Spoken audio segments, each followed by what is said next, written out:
তো hello guys, এটা আমার ফার্স্ট হরর স্টোরি মানে যেটা আমি তোমাদেরকে শোনাতে চলেছি। তো কেমন লাগলো জানাবে এটা। পশ্চিমবঙ্গের একটা শান্ত গ্রামের নাম ছিল ধনিয়াচায়ক। গ্রামের এক প্রান্তে ছিল বিশাল এক পুরনো বট গাছ, যাকে সবাই বটতলা বলে চিনত। এই নিরিবিলা জায়গাটা নিরিবিলি থাকলেও সন্ধ্যা নামলে কেউ এদিক ওদিক হাঁটাচলা করে না, কারণ কথিত আছে যে বটতলায় নাকি থাকে একটা অদ্ভুত ছায়া। একদিন গ্রামের যুবক অরূপ বাজার থেকে ফিরতে দেরি হয়ে গেল। চারিদিকে কুয়াশার আলোর অন্ধকার নেমে এলো। সে বটতলার পাশ দিয়ে সেই বটতলার শর্টকাট রাস্তা ধরলো তার জন্য। হাঁটতে হাঁটতে সে শুনলো থাম থাম, ফিস ফিস করে কে যেন ডাকছে। রবি পিছনে তাকালো, কেউ নেই। আরো কয়েক পায়ের মধ্যেই উপর থেকে পড়তে থাকা কিছু শব্দ, টুক টুক।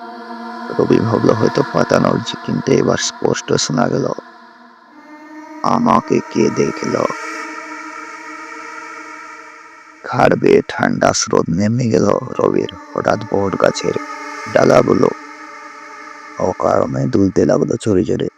বাতাস নেই, তবু গাছ যেন ঝড়ের মতো দুলছে। ঠিক তখনই বট গাছের সোজা থেকে বেরিয়ে এলো এক লম্বা কালো ছায়া।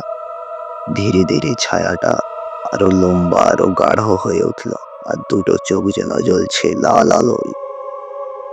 নবীন নড়তে চাইছিল, কিন্তু শরীর পাথরের মতো জমে গেছে।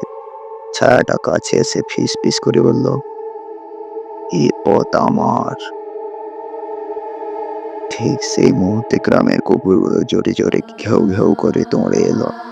আওয়াজ হতে ছায়াটা মুহূর্তের মধ্যে মিলিয়ে গেল বট গাছের ঘন পাতার মধ্যে। রবি প্রাণের ভয়ে দৌড়ে বাড়ি ফিরে আসে।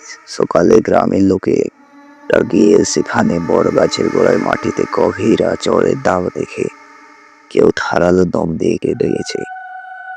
তারপর থেকে রবি তো নয়, গ্রামের কেউ বটতলার ওদিক দিয়ে যাওয়ার সাহস করে না রাতের বেলা। আর যদি কেউ যায়, শুধু একটা আওয়াজ শোনা যায়, এ পথ আমার।